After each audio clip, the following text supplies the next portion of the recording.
I was 8 years old when I got my first dog. Someone dropped the dog off in front of our house in Hinckley, Utah. Me and the dog immediately made friends. Of course, like any 8-year-old, I wanted to keep the dog. Evan, the dog, is going to have pups in a few days. We can't keep the dog.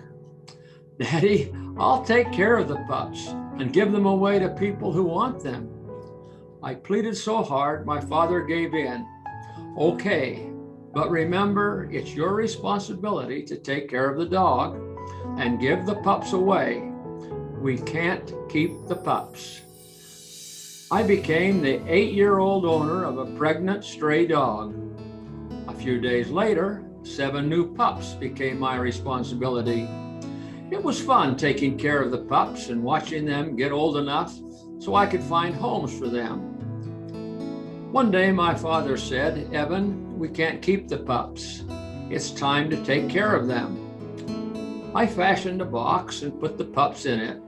I can't remember how I did it, but I took the box of pups to every house in our neighborhood, convinced that soon I would have taken care of the pups. At the end of the day, I still had 7 pups. The next day, I took my box of pups and spent the day sitting in front of the general store, asking people if they'd like a free pup. At day's end, I returned home with my pups still not taken care of. One morning, real early, my father got up because he heard a noise outside the house. He discovered that the dog was responsible for the noise.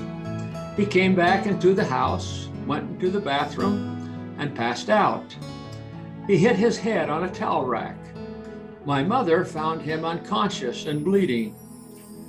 When he became conscious, she put a butterfly patch on his head and got him back in bed. They decided they would go to the doctor in the morning.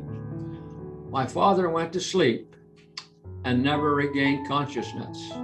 He passed away. My mother was now an 8 months pregnant widow with 3 children, the oldest being 8. Mom was having a hard time and stayed in bed under doctor's care. One day, soon after Dad's funeral, being sick and heartsick, she heard the pups making a fuss. "Evan," she said, "you promised your dad that you'd take care of those pups."